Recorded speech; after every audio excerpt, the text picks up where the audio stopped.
Porch friends, welcome. I am so glad you're here. Hopefully, by now you have run through the sprinkler at least once outside. I have gotten hit with the sprinkler, but as a 37-year-old, the highlight is watering your grass, actually, which has been a real part of my life this summer. And it reminds me of my childhood. And now I know why my dad moved it every 20 minutes. So that's me in a nutshell for this summer adulting. I'm so excited that you're here. Welcome to the porch. We're just letting everybody in. We're chit-chatting real quick. We're going to start here in just a minute. Jump in. Let us know if you have indeed run through the sprinkler. This is important to me. And what are you drinking? I've got my Polar seltzer water orange vanilla.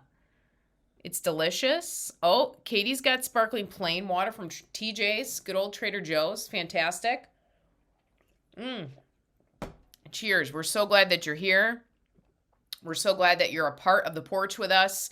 I'll tell you, and I mentioned this to Katie, we have more people here than usual. So we've had more people sign up than usual, which is very interesting to me. And we're excited to chat with you. Please, if you have a question or a thought, throw it in the chat. Sam and Una, my teammates, are here to help filter questions. So feel free to throw it in there as we get started. I love that people are jumping in the chat, and Barrett's like, I have not been in the sprinkler. Listen, y'all, it hits different when you're 37, okay? First of all, now I know why my dad would watch exactly where it's sprayed. Second of all, put a little kink in that hose when you go to move the sprinkler, because you cannot outrun the hose, y'all. I have learned the hard way. Jump in. We love to hear from you. What are you drinking? We've got our canned water here. Let me know if you've run through the hose yet this summer, the sprinkler this summer, and we are going to get started. I see some people still filtering. That's totally cool.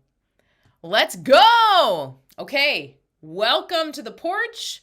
I'm Lindsay Baccardo, keynote speaker and virtual presenter for organizations who want to build strong, heart-centered, multi-generational teams.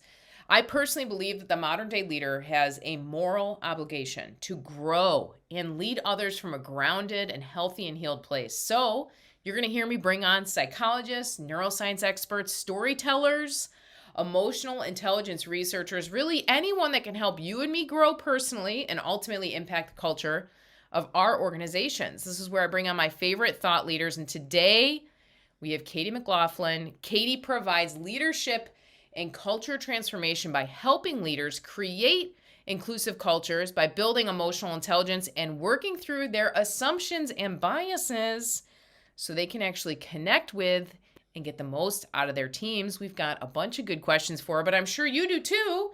So feel free to jump into the chat. Katie, thank you so much for being here on the porch with me today. I am so excited for this conversation. Thanks for having me. Absolutely. Yes. Okay. We're going to dive right in and feel free to jump in with us. Might seem like an obvious question, Katie, but it's got to be asked right from the top. Why do you think it's crucial for companies to build a happy and healthy workplace culture? Why not just get here, do your work, and go home? Why is it crucial for it to be happy and healthy? The old workplace, I think, was that punch card, come in, go, like just work and then leave. Yeah. And more, we're all experiencing that we're taking work home with us, right? And whether that's actually taking work home with us, whether we're all living and working in our homes. Yes. But ultimately, we're whole people when we come into the workplace. And so our joys, our interests, our hopes, our fears, all of that comes into play.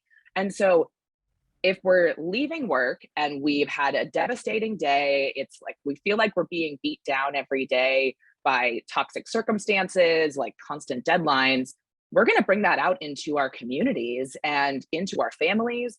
And that just continues to breed, troublesome relationships even outside of work.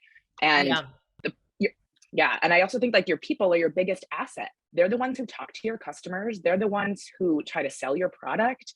They're the ones who build your product, right? So like all of that influences the way that they show up at work and do their work for your company. That's so good. Now, do you think, I have my own thoughts about this, but I'm curious, when somebody's happy, do you think they're more open to learning and innovation? What do you think happens to the brain when somebody's in a happy, playful state? You would know this better than most based on your background, so I'm curious. Totally. Yeah. I mean, absolutely. When we're happy, when we're engaged, our defenses are down, but in a good way, right? Like we feel centered, we feel grounded, and we're not going to take criticism or pivots or change as intensely or as negatively potentially, Yeah. because we're already at that level of feeling happy, feeling engaged. But as that starts to wane, so does our like give a shit meter, right? Yeah. And so, as that starts to wane, our the amount of shits we want to give at work really starts to really decrease. And then that's where we become resistant to the things that are going on. We don't want to accept change. And we maybe think, why should I give my ideas to this company when they don't actually value me? This is interesting because what I hear you saying is like it's not just aspirational, like, don't you want to be someplace happy? Part of what I hear you saying is, hey, if you're not creating a workplace where people are happy and having healthy interactions, bad things will happen. Productivity will wane. Absolutely. And ultimately, people leave. Yeah. So Yep. companies and business owners and senior C-suite leaders often think, and not all, right, but often think that people are replaceable, and they Mm-hmm. are. Mm-hmm. But it costs at least 30% of someone's annual salary to replace them. Sometimes it's almost as much as 100% to replace that employee. And those stats are all about the amount of work that goes into recruiting new people. But I don't believe that I haven't done the research personally. I've looked at a lot of other folks who do this research, and like Gartner and Sherm and ATD do all Yes. this kinds of research. But I believe that what's missing from that research is the cost associated with, like, if you have to terminate an employee, or an employee leaves voluntarily, and yet they only have 2 weeks notice, you likely don't have a hire ready to join and ready to be productive as soon as that person leaves. So where does that burden of their work go? Onto other people. Hmm. And now Hmm. those people are more stressed, are more distressed, they don't feel as engaged, and are taking more work home. And there's all Hmm. this like ripple effect that happens from every single person that leaves. Yes. Yeah, there really is. That's very true. And I'm sure some of us, even today, have experienced that and can speak to that. How do you know, like, how would you even measure if a workplace culture is successful? Because obviously, if you ask the people at the top, usually they're pretty happy with their freedom, their autonomy, their salary. And so there's got to be a way to measure and to see if a workplace culture is successful. How do you do it in your practice? So there's two big data points that most companies already have access to that Mhm. I encourage people to take a look at. The first one, I believe, is one of the most underrated pieces of data that nearly every company gathers every single year, and it's the engagement or culture survey. Mhm. And now, granted, anytime you do a survey of your employees that's led by someone in your company, it can feel like, can I trust this data? Can I know that it's anonymous, right? So you may get a slight twinge of like an inflation essentially towards like the happier Sure. side of those survey questions. But the better you do at like really conveying that nobody could actually track down who gave what responses, the better data you're going to get. And that Mhm. data covers everything from, how engaged they feel that their leader is in their work, whether or not people feel like they had the opportunity to share ideas, how inclusive or accepting of diverse ideas, perspectives, identities is this company? How well does my C suite communicate ideas? All of those types of questions are included in these surveys. And they become this amazing roadmap towards, hey, the leaders of these teams need to do some work. Or, Mhm. hey, organizationally, we need some things to do to make some improvements here. I saw somebody just put in the chat about 15.5 and Amplify's work on engagement surveys. I'm a partner of theirs. I love the work that they're doing. So Agreed. definitely +1 to that. Um, Agreed. the other data point I'll call out are Glassdoor reviews. Now, again, we're always looking at every data point with some caveats. With Glassdoor reviews, likely you're going to get maybe more negative than you are going to get positive, because when we have a terrible experience, we're more likely Exactly. to go put in a nasty review. I'm motivated However, to slam you online. Yeah. yeah, totally. And but that said, I do believe it's a really good Mm. marker, and especially if you start to look at those trends. At the start of the pandemic, people's like survey scores tanked, especially in the like realms of culture and diversity. And so we have to keep in mind that our people are telling us Yeah, whether or not they're happy. that's And right. so we need to go look at that data and use it. That makes a lot of sense. Yeah. How about the side of looking at customer reviews? Do you ever see an organization who's trying to measure their own culture look at how their customers perceive they're being treated versus their employees? What do you think about that? Customer data is also really helpful when when customers leave a review on your company and not just on your product. Yes, They are typically going to share what their experience was like.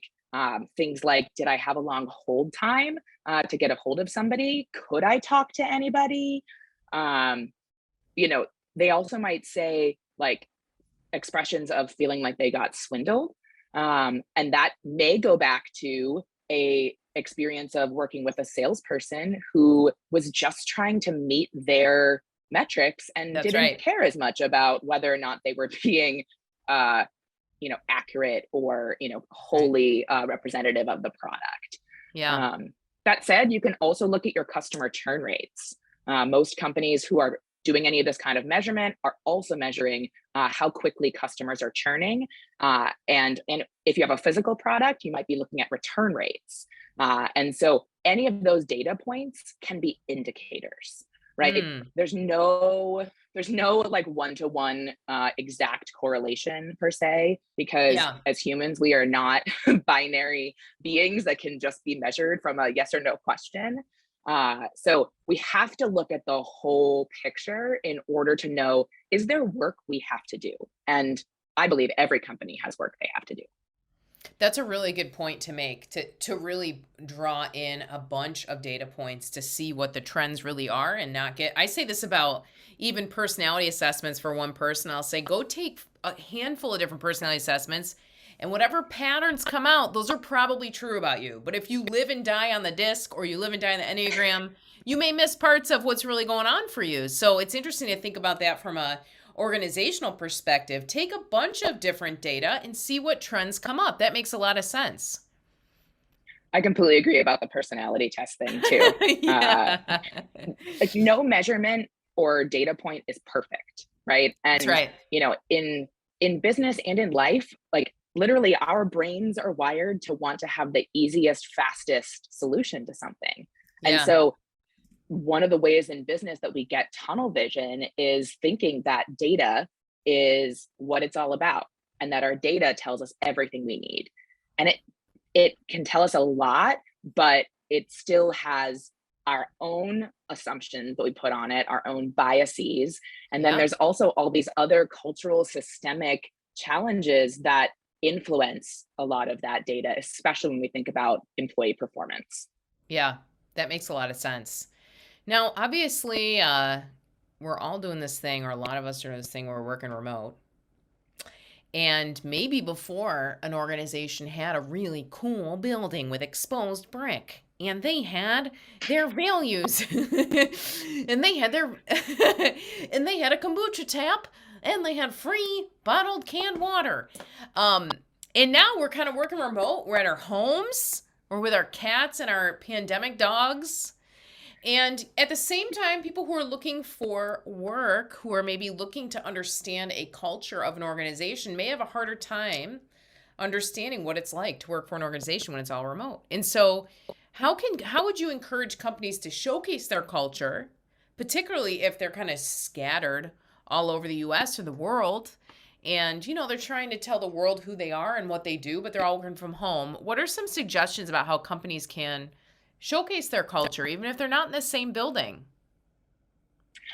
Well, the first thing is that they have to acknowledge that difference that you're describing, right? Yeah, That like you yeah, can't just rely on all these old descriptions. And I think a lot of people are realizing that, but change is hard. right? And so it can feel like, oh, well, we've always done it this way. So when we go back to the office, you'll have XYZ things. And so, Yes. instead, Yeah. When we go uh, back and we're like, it's got, if it hasn't happened, it's not happening, y'all. Yeah.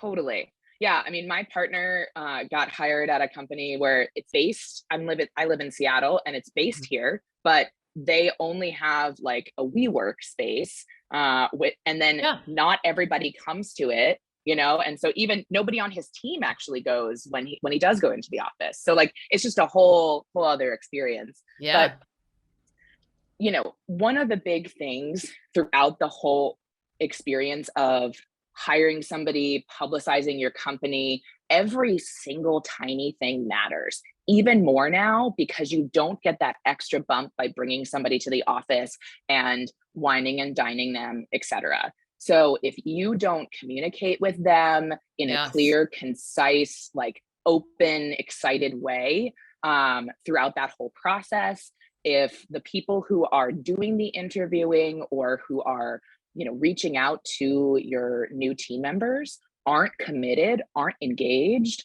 that's going to tarnish the experience. And I'd say not just engaged, but interviewing is a skill. And we think that just that anybody can interview. Mm. And I'm sure, Lindsay, that you have probably noticed that throughout your time of even just doing this show, that you've noticed your own improvement, right? As an Mhm. interviewer and asking questions. And interviewing for a company, a role, it's a skill to ask questions that actually give you information. Uh, and the other pieces of that, I would say, the tools that it's often a leader who's making the decision about who they're hiring, right? So the tools that leaders have to describe how they lead, how they engage their team, how they assign work, all of those things are going to be the actual lived experience of culture. How does your team communicate? Are you regularly online at the same time? Are you regularly meeting with folks? Um, and then I guess the last note I'll say on this is that we can't discount the importance of showing up on time and ready to have the conversations with a new hire Mhm. or with a Mhm. potential hire. Because Yeah. when you're late, it doesn't seem like you're a priority, right? And so that already sends a message to your potential hire that, Yep. I don't know, they don't seem committed to this. It doesn't seem important to them. Yeah. So I hear you saying too in the onboarding stage, first we know that that first day basically sets the tone of whether or not somebody's going to stay or not. And because we're on Zoom and we're just like little glass little pictures of each other, we don't have the same level of trust to start out. So Mm, when you're 5 minutes late on Zoom, it feels a lot different than when you're 5 minutes late to the office. absolutely.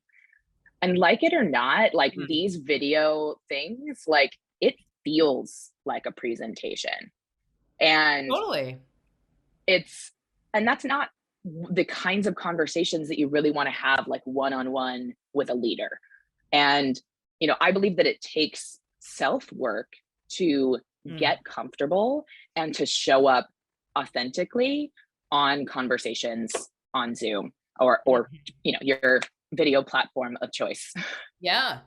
Yeah, it is. And you're right because there's these pieces and I think somebody from I think Adam said this from 15.5 the other day is he likes to turn off of his camera like his self view because it's also not natural. Like right now I have Mhm. myself covered up with a Word doc of things I want to talk to you about because otherwise I'm like hello, hello, hello. I am here. Am I sitting up Right? And they're straight? like, It's just human nature when you see yourself to be yeah. distracted. And so you've got that piece of like, wow, I'm more self-aware than normal right now in a way that's not serving connection. And Mhm. it's interesting to see how It's that also plays out. it's also so interesting to see. It's much harder to focus also because you have all these notifications that come up, Oh my right? gosh. So Yeah, my like phone, yeah, your a phone's pinging, your laptop, yeah. right. So and like I'm definitely like an Apple devotee. And so I have like the whole system, right? That all connects to itself and I can get Yes. notifications everywhere. And so like I have to be, what I realized is that I need to protect myself in all of that. If I want to be Yes. authentic in the conversations I'm having, I got to turn all of that stuff off. That's right. So, almost always my computer is on like do not disturb mode. So I'm not getting those like desktop notifications and things like Yes. that. Um, yeah. That makes a lot of sense. And it's almost, I was talking with my team today and we were talking about like, you mentioned this earlier. We're in a different world, y'all. We have all left. And there's grief around like, we're not really ever going to go fully back to the way things were. Mm.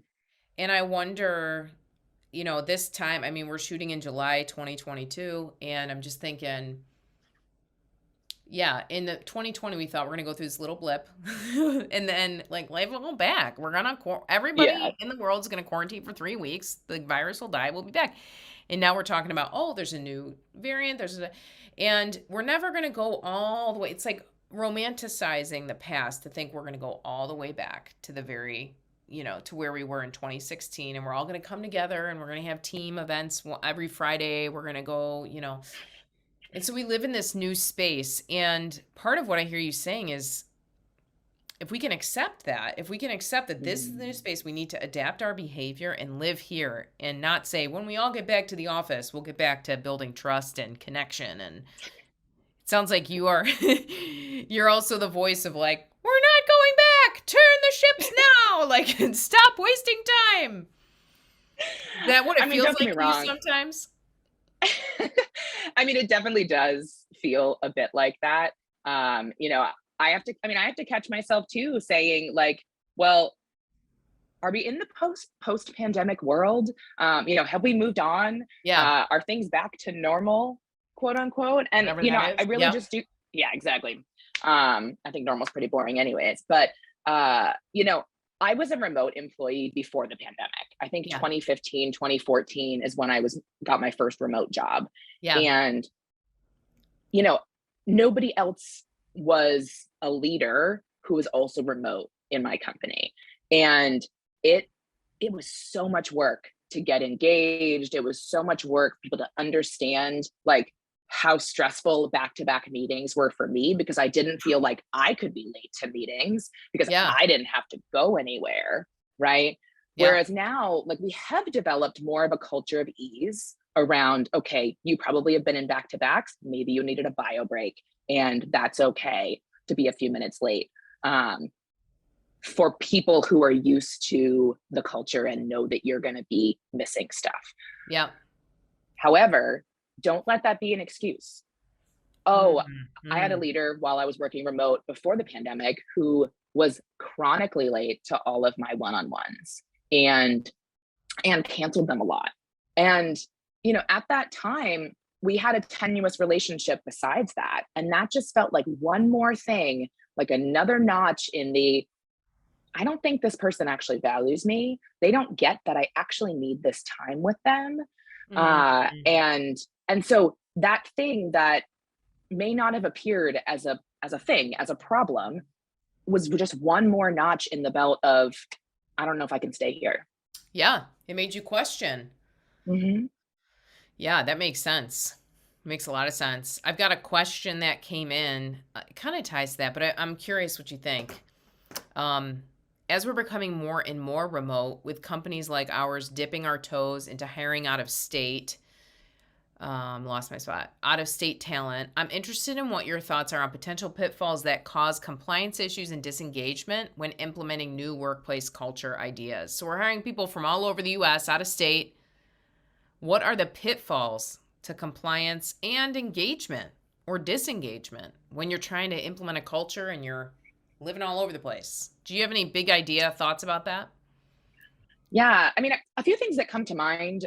One of my first, I think one thing that we can use as a bit of maybe historical information about that whole like we're now essentially have all these little satellite people, right? Mhm. And Mhm. so think about when you had satellite offices, right? There was still that same challenge of Yeah. how do we develop this culture? How do we create bonds between people that are from different places, maybe have different educational backgrounds. One of my Yeah. first experiences working in a satellite office, I actually went from our home office to help build out a satellite location and help to try to instill the culture. But one of the things we really had to learn was that people were coming from a different educational background, a different perspective on work life balance and the role of family in the workplace. And so we really had to learn their culture and things. And this was in the US. This was Yeah. not like a global thing, but we still had to learn, okay, here's this disconnect. It doesn't make those people less than, but it means that if we want this like synonymous experience, right, where we've got people over here and people over here who are doing similar stuff, then we maybe need to give people who have a different identity, a different background, different treatment. Maybe they need different coaching. Maybe they need a Mm. different manager to employee ratio. Maybe they need different training. It's so important that we start to consider that as you put people in other parts of the country or other parts of the world. Part of what's coming up as you're talking about this too is this idea that I think that we all thought you'll save money if you don't have a central office, but I wonder, I'm kind of reading between the lines, but I wonder if it's like, no, that money is reallocated to connection and care and coaching instead of paying for, renting a space and office equipment and a Mhm. new printer. That's 8 grand. We're Right. we're what if we reallocate those funds to deeper connections? Is that kind of, I don't know, what do you think about that? I absolutely think that's what companies should do. I don't know that I believe it's happening, right? Totally, Like totally. Get it. the Yep. more that the more that we really kind of cement our work lives in this, fragmented locations, the more we need to invest in our people. And the more we need to Mm, take time out of our workday, out of productive time to connect with each other. yes. It's part of why one of the big things that I do in my work is our team centered workshops, because there's a whole lot of stuff that happens behind the scenes that we just all get super disconnected. And when you're working remotely, little things like I was describing before about like my manager being late to a meeting all the time, those little things grate on you. Yeah. And you don't have as much context when people are just messaging via like instant messenger. There's just so many things. And so we have to like start fresh, wipe the slate clean, reconnect, laugh together, uh, get real talk together. And so that stuff you need to be investing in as well. It's not just in gift cards or swag that you send to people Mhm. through the mail. Yeah. What are some ways, and this is coming up a little bit in the chat too, but what are some ways that leaders can help team members feel more included and recognized when it's not the swag ideas? That can be really fun. There can be things you can do that are fun, but what else can leaders be doing to help their teams feel recognized, seen, create love and belonging at work? What do you think? Yeah, one of the things that I implemented with my last team and recommend to every leader Yeah. is to celebrate wins. And it's so common for us to think a win is, oh man, I made this great sale, or oh, I like talk this customer off a ledge. Whereas there are tiny wins that happen every day. Like one of my wins today might be that I, showed up early to this conversation with like a prepared agenda.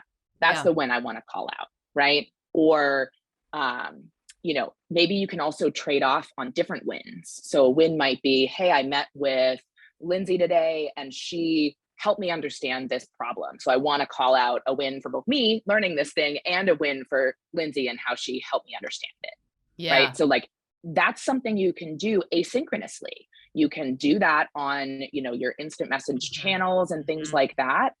Either make a channel specifically for wins, or in your team channel, have there be like a recurring post where you ask people, what were your wins today? Or what were your wins this week? Yeah. Yeah, because some of that would have just come up if you were kind of brushing shoulders in an actual office. And it does Totally. take, I think it takes more emotional labor to work from home. I think that's the Hmm. trade-off that we may have made. And I'm brushing in broad strokes. This is not true for everybody, but I have found I need to listen. I need to slow down.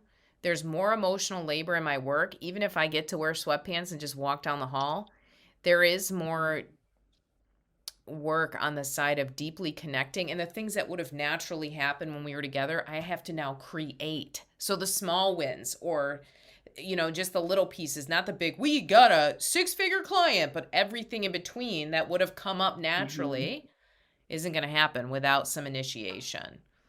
This is Yeah, coming up. totally. Oh, yeah. And in the chat, this is coming up because obviously a lot of people in the chat are like, I'm working from home right now. I'm in this position.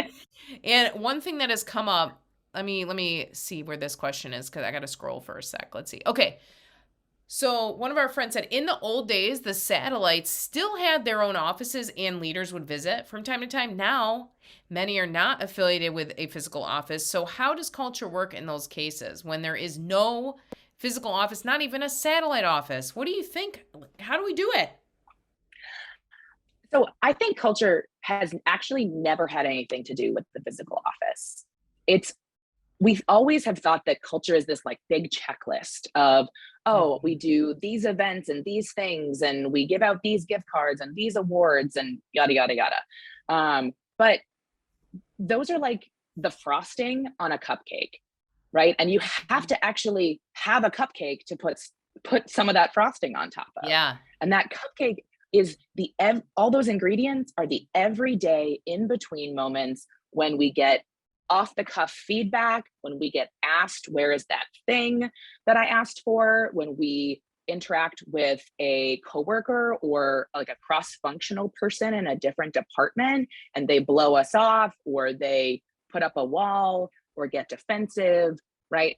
All of those tiny little moments are what add up to that experience of culture. Yeah. And so the biggest things I think a leader can start to focus on is, where are ideas coming from in our team? Are they Mhm. coming from a broad swath of our team, or are there like fragments of a team that feel like they can give ideas? Mhm. Who's participating in team meetings, team conversations? If you do this win thing, who's participating, who's not? Those are Mhm. some indicators of, hey, I'd love to have you share your ideas. Is there anything I can do to help make it easier for you to share your ideas? Mhm. Um, and I could probably go on and on with like a laundry list of things I think leaders could do. Uh, but the last thing I will say is that it's I believe that a lot of ways these remote worlds like skew towards the extroverts, right? Especially if we're in groups. Mhm. Extroverts or more like outgoing, outspoken. You can be an introvert and be outgoing. And so when we skew towards that, it's a lot harder for those other folks who are maybe a little more reserved, a little more shy, introverted, quiet, need time to process. So we need to build that into the ways that we ask for ideas. A really great thing, if you're coming into a brainstorm with your team, put out a shared document and say, hey, plop your ideas in here before the meeting.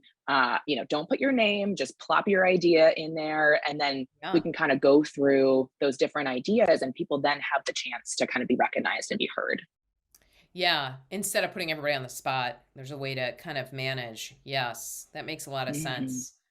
How about Yeah. there's a lot of questions coming in the chat, so I'm going to answer as many, or I'm going to ask as many as I can. How do we maintain culture with everyone in their own pod? We had a parade for our monthly Moment of Awesomeness award where the management team went through the office with the previous month winner, presenting the award to the current winner with everything is Mm. awesome blaring. We are struggling to recreate this in the virtual or remote world. So it sounds like recognition in a meaningful way that gets people's attention. How do we do that in the remote world? What do you think? Yeah. I mean, I guess my first question would ask, obviously, you're not going to have them like parade around the office, which sounds amazing, by the way. I I need want a a parade parade. in my honor, We need a right? good inside in the building parade. Like, do you remember when we were elementary school? We always did a Halloween parade. So everyone in Yes. each class in their costumes went to every other classroom to show off their ghost costume or whatever. We need these back. Barrett, that's what I'm taking from Absolutely. this. We need internal Yeah. parades. But okay, I got off on my little thing. What do you think? How do we do No, I this? actually, I, so I'm an ideator, and I actually think that your example totally just reminded me of another idea. Like, why are there not lunch and learn kind of things? And they could be 30 minutes, you know, 20 minutes, an hour, where you kind of showcase that work of that other person. And we all know that like not everybody shows up to a meeting. So don't just let the meeting be the one place where you give out that recognition. Mm, mm-hmm, Also, mm-hmm. send an email, put it on your social. The fact that you notify, that you recognize employees, that is a company employer branding thing. That's So right. put that out there on your social, call That's them right. out, and like our month of awesomeness award winner this month is blah blah blah, and here's like two or three bullet points about why they're awesome, right? All of Yes. those things will make sure that you target and you get, first of all, get the person who needs to be recognized, and they're going to see how public you are recognizing them, both within the That's right. company and out in the broader public. And that's going to continue to boost that feeling of awesomeness. That's interesting because we talk about that on the recruiting side. If you're recruiting millennials or Gen Zs, they are going to your social media channels, obviously LinkedIn, but probably Facebook, Twitter, other places as well, and seeing how you talk about your work. And so if they went to your, even if they went to your Facebook page and saw like, oh my gosh, you're talking about the people on your team that are all over the country that are, kicking butt and taking names. Oh, you're recognizing people every month. It's actually a recruiting idea to show this is who we are, this is what we do. There's many reasons. Yeah, And I think it can be kind of uncomfortable because it's like, well, we don't want us to look braggy, but this is how we recognize people now. It's totally. natural. I mean, think about for your birthday, people that keep their birthday public on Facebook on purpose so 140 people can wish you a happy birthday. We love this stuff. It's very human. This is our Totally. new parade, Yeah. folks. It is. It Yes. is. Yes. And not to be outdone is the actual showcasing of the work, right? That's right. Because we don't get to see, or hear around the water cooler, like, oh, hey, this team is doing that cool thing. Oh, our product team is working on this cool new feature, this new widget, this new gadget. We don't get to hear about that if we're not the ones doing it. And Mhm. so, have those teams do like a 15-minute little prezzo or a 5-minute little quick video, Yeah. that you put out on your internal socials, right? If it's confidential, then put it out on your internal socials and get Yes. people excited about the work that they are engaging in. Mhm. I love that. Okay, another question. We've noticed a difference in our new hire orientation. New employees aren't receiving the same level of orientation from colleagues as we're not in the office to kind of lean back and ask colleagues a question, casually and have immediate Mm. conversations and that immediate connection. Any ideas on how others have handled this? So I think I made a face when you were reading that question, because I'm not surprised that the level of orientation is different. Uh, there's a lot of ways in which we can make assumptions that orientation is not my job. Yep. And more, I know there's a lot of HR and talent folks that, come to this or might be here today, Yeah. or listen to the recording. And we know that it's so important that a certain amount of that orientation and onboarding comes from people's leaders, comes from their teams, come from Yes. cross-functional leaders. And now more than ever, it is our jobs to architect that experience for leaders. We can't assume that they know what to do. Um, Hmm. and we can't assume that they're going to do it on the cadence that we want them to, or on the Yeah. cadence that their new hire needs, right? They're Yes. doing their thing like every day, we're working on our stuff. And then all of a sudden, like, we have a new hire. And Yeah. so, wait, oh, right, I have to like be intentional about this thing. And I have to like really be thinking about their experience. And so I really think that's a place where like, let's create a schedule, let's create a plan, and don't just have it be for like their first week. Think about their weeks leading up. There have been so many times when I have heard stories about remote employees being like, I don't know what's going to happen on Monday. Am I getting a computer? Am I getting an Yeah. email to my personal email? Yep. Like, how is this going to happen? Right? None of those questions should be out there because it just makes you and your company like look unprofessional, unprepared. It already starts things off on a negative forefront. So Yeah. architect that whole experience. Yeah. So it's almost like not day one, but the day before day one. What do you do? Yeah. Yeah. Yeah. Well, Which is, and yeah, I would say even earlier than that. Usually you have more notice, right? I think most times people are giving notice at their previous of employer, course. or if they are between jobs, they might want to take a sec before they like launch into something new. And so give them as much notice as you can about those basic things. They don't have to know their whole schedule. They can just say, hey, we're going to plan to meet up at 9:30 your local time. Here's the Zoom link and we'll talk through the whole rest of your orientation at that point. We're so excited to have you here. Like Yeah. that's all it has to take to calm any initial fears or anxieties that this person has because they don't really know you. They haven't That's gotten right. to be wined and dined and experience like who you are and all of that. That's it. You nailed it. Yeah. Well, this has been super helpful. Everybody has jumped in the chat. If you have one other question, feel free to ask it. This is your chance. And Katie, let me ask you this while we've got you on the porch here. How can people continue to follow you? How can they continue to stay connected to you? Best way is signing up for my newsletter.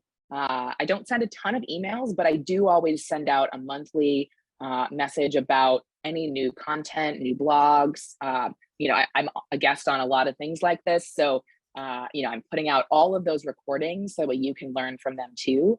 And, Mhm. become connected with me on LinkedIn and follow me. I'd love to have conversations with any of the folks that are in the chat today. There's been some really great engagement. And so I just want to say thanks to everybody who's been here. And you Yeah. being here shows that you care. And you being here, that it shows that you're trying to take intentional steps to be a better leader. I talk about leading deliberately. And really Yes. that's what we need in our worlds, in our workplaces, is conscious, intentional, deliberate leaders who are choosing how to engage their teams rather than just going off of gut reactions or habits that may not be our best foot forward. Yep. That makes a lot of sense. And I think just having, the fact that people are taking time out to pause and think about this for themselves, for their own organization, for their own leadership is huge. And Katie is giving, regularly sharing these tips with us. And there's a lot of ways to get a hold of her. Sam, can you put Katie's website and her LinkedIn account in the chat so everybody can connect? That'd be awesome.